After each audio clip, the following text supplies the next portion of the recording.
इंद्रेश सिंह जी। दादा वल्लभ शेर महाराज जी, आपके चरणों में कोटि कोटि प्रणाम। महाराज जी, हमारे घर में लड्डू गोपाल जी की सेवा है। महाराज जी कह रहे हैं कि ये कोई लैब में लैब जो माइक्रो जहाँ ब्लड चेक होता है या मूत्र आदि चेक होता है वहाँ ये काम करते हैं। और उनका इनको करना पड़ता है, छूना पड़ता है यूरिन आदि को।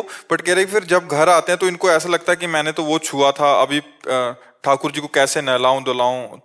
तो ठाकुर जी को नहलाने के लिए पहले अपने को नहाना पड़ेगा ना, ये तो करना पड़ेगा। जैसे वो सेवा करके आए समाज में, वो भी भागवतिक सेवा ही अंदर से है। लेकिन जैसे अब कोई नर्स है, अब वो विविध प्रकार के, लेकिन जब अपने घर में जाएंगे तो हमें कपड़ा बदलना चाहिए, हमें स्नान आदि करके फिर हम अपने ठाकुर सेवा। ऐसे थोड़ी कि वैसे ही कपड़े वैसे ही हम ठाकुर सेवा में लग गए जाए, ऐसा नहीं। ताकि स्नान करा के ठाकुर जी को जाते हैं, फिर वही मल मूत्र सब चीजों को स्पर्श करना पड़ता हाँ, फिर जब लौट के आएंगे तो कपड़ा वो उतार के रख देंगे, हाथ पैर धोएंगे, जल खींचेंगे, यमुना जल डालेंगे, आचमन करेंगे, फिर सेवा में लग जाएंगे।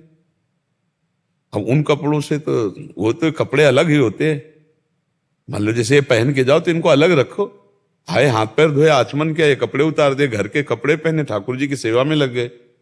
हाँ, ऐसा ही करना चाहिए। तो उसमें फिर बाद में संकोच थोड़ी करना चाहिए। हमारी वो सेवा भागवतिक थी, वो हो गई। अब ये अपने घर की सेवा में तो वैसे भी चाहिए कि बाहर के कपड़े घर में प्रयोग ना करें। जैसे आप नौकरी में गए, ड्यूटी में, किस किस को छूते हो, किस किस के परमाणु हैं, उनको अलग रखना चाहिए। और अपने घर के कपड़े अलग रखना चाहिए, ठाकुर सेवा आदि के लिए अलग रखना चाहिए। मान लो आप पवित्रता का निर्वाह करते हो, एक बात कह रहे हैं, लेकिन सामने वाला वो शौच होके सीधे वो इसी कपड़े से आ रहा है, और वो वैष्णव नहीं है, वो भगवत, वो आपसे मिल रहा है, हाथ मिला रहा है, सब कर रहा है। फिर जब आप घर आओगे ठाकुर सेवा के लिए तो आपको चाहिए कि आप स्वयं पवित्र होइए, पवित्र वस्त्र पहनिए, फिर ठाकुर सेवा में जाइए। ठीक है ना? चाहे गोपाल जी की हो, चाहे प्रिया प्रीतम, ठाकुर तो ठाकुर ही है।